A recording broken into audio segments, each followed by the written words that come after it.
கிரீமியாவில் இருக்கக்கூடிய பெல்பெக் ஏர்பேஸ் மேலேயும் சகின்னு சொல்லக்கூடிய ரஷ்யாவோட ஒரு முக்கியமான ஏர்பேஸ் மேலேயும் நேத்து உக்ரைன் அவங்களோட ஒரு மிகப்பெரிய ட்ரோன் அண்ட் மிசைல் அட்டாக்கை பண்ணியிருக்காங்க. செவஸ்டோபோல் பிளாக் சீயோட நேவல் ஃபிளீட் மேலேயும் இந்த அட்டாக் ஆனது நடத்தப்பட்டிருக்கு.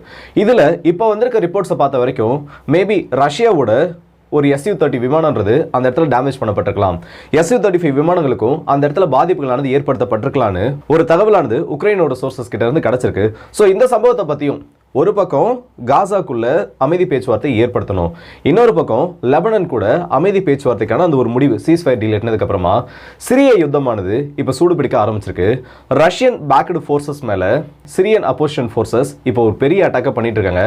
அலப்போன்ற ஒரு நகரத்தை பிடிக்கிறதுக்கான முக்கியமான மார்ச் இப்போ அந்த இடத்துல நடந்துட்டு இருக்கு. ஸோ இது எல்லாத்தையுமே இந்த பதிவில் நம்ம பார்த்துடலாம். வாங்க வீடியோக்குள்ள போயிடலாம். நான் உங்கள் எல்லாருக்கே தமிழ் டிபி ட்ரெண்டிங்ஸ்.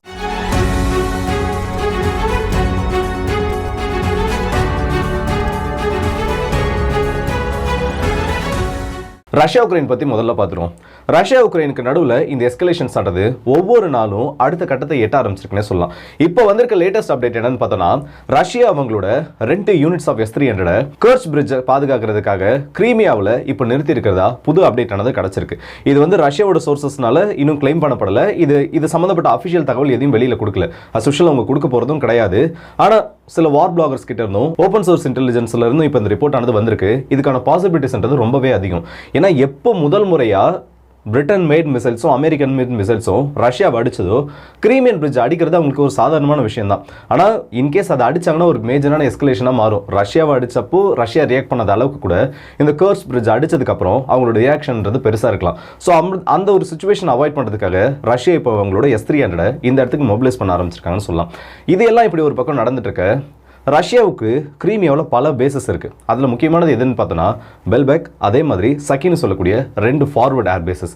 உக்ரைனோட பகுதிகளை இப்போ ரஷ்யா ஆக்குபை பண்ணி வச்சிருக்காங்கல்ல இந்த 4 ரீஜன்ஸில், அதில் கர்சன்ல இருந்து ஜாப்ரோசிஷியா வரைக்கும் இருக்கிற ஒட்டுமொத்த ஏர் ஆக்டிவிட்டியும் கண்ட்ரோல் பண்ணுறது இந்த 2 பேஸ்ல இருந்து மட்டும்தான். ஏன்னா இது ரெண்டுமே அந்த அளவுக்கு ரஷ்யா ரொம்ப அதிகமாக பயன்படுத்திட்டு இருக்காங்க.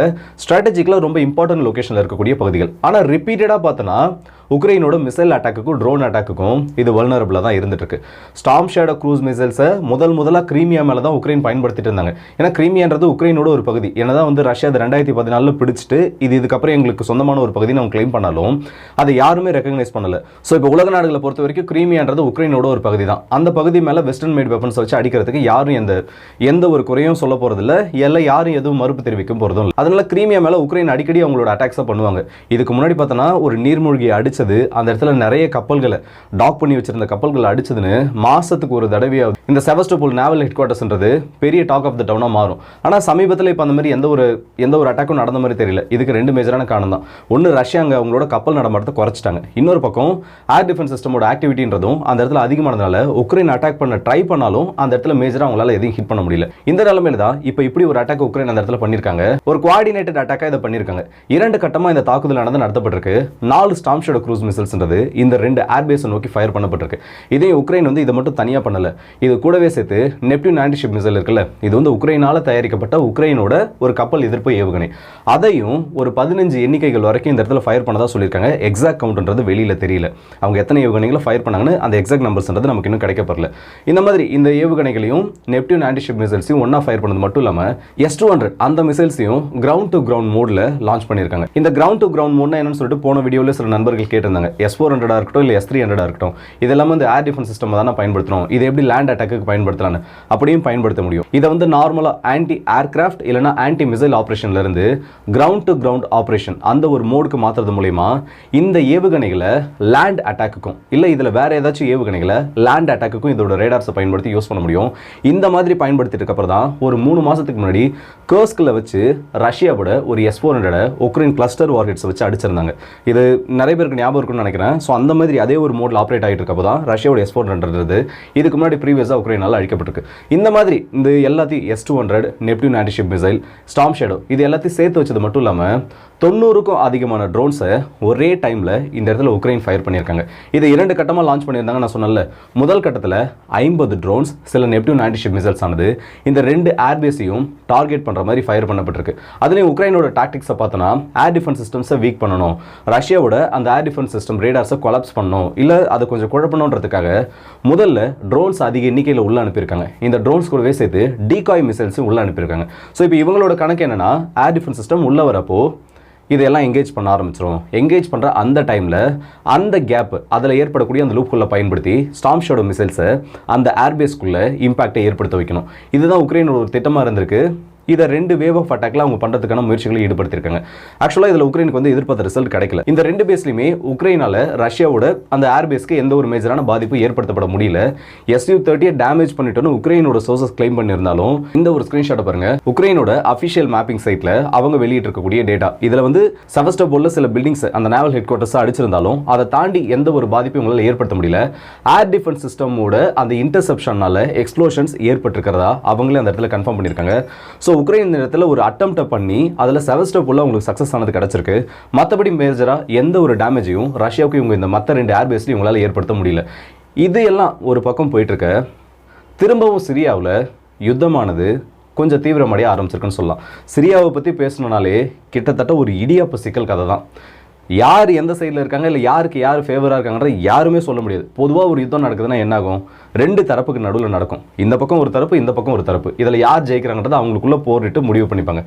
ஆனால் சிரியாவை பொறுத்த வரைக்கும் 1 இல்லை 2 இல்லை, எக்கச்சக்க குரூப்ஸ் ஆனது அங்கே இருக்குது. ஒரு பக்கம் பார்த்தோன்னா சிரியாவோட கவர்மெண்ட்டுக்கு ஆதரவு கொடுக்குற மாதிரி ரஷ்யா, ஈரான் இது போன்ற சில நாடுகள் அவங்களுக்கு ஃபேவராக அந்த இடத்துல போர் புரிஞ்சிட்டு இருக்காங்க. இன்னொரு பக்கம் பார்த்தோன்னா சிரியன் கவர்மெண்ட் அப்போஸ்டு ஃபோர்ஸஸ்க்கு அமெரிக்கா, துருக்கி, இஸ்ரேல், இன்னும் இந்த சில நாடுகள், அரபு நாடுகள் சில சேர்ந்து எல்லாம் கூட்டணியாக உதவி பண்ணிட்டு இருக்காங்க. இன்னொரு பக்கம் பார்த்தோன்னா துருக்கிக்கு எதிராகவே அங்கே ஒரு குரூப் இருக்குது. இந்த குர்திஷின போராளிகளாக இருக்கட்டும், இல்லை அவங்களுக்கு ஃபேவரான சில குரூப்ஸ்னு சொல்லிட்டு துருக்கியை அவங்க அடிப்பாங்க. இன்னொரு பக்கம் பார்த்தோன்னா ISIS, இந்த மாதிரி பல அமைப்பு ஒரு நாட்டை வந்து எப்படியெல்லாம் பிரிக்க முடியுமோ, இல்லை எப்படியெல்லாம் வந்து அவங்க பகுதிகளை வந்து கண்ட்ரோலில் வச்சுருக்காங்க, எத்தனை அமைப்புகள் உருவாகி அங்கே போராட முடியுமோ அது எல்லாத்தையும் பண்ணக்கூடிய ஒரு பேட்டில் கிரவுண்டாக சிரியா மாறிடுச்சுன்றதை விட இப்போ மாற்றிட்டாங்கன்னே சொல்லலாம். 2011 முதல் முறையாக அந்த பிரச்சனைகள் எல்லாம் ஆரம்பித்தப்போ ஆளுக்கு கேட்கறதுக்கு ஆள் இல்லாத ஒருத்தனை போட்டு அடிக்கிற மாதிரி, இந்த இடத்த நீ கண்ட்ரோல் எடுத்துக்கோ, இந்த இடத்துல நான் கண்ட்ரோலுக்கு எடுத்துக்கிறேன், உனக்கு வந்து நான் ஹெல்ப் பண்ணுறேன், எனக்கு நீ ஹெல்ப் பண்ணுன்னு அவங்களாவே சிரியாவை அவங்களால முடிஞ்ச அளவுக்கு கூறு போட்டுட்டாங்க. இப்போ லெபனனில் ஒரு சீஸ்ஃபயர் ஏற்படுத்தப்பட்டுச்சு. எக்ஸாக்டாக அந்த சீஸ்ஃபயர் ஆனது ஏற்படுத்தப்பட்டதுக்கப்புறமா சிரியாவில் பிரச்சனையானது ஆரம்பிச்சிருச்சு.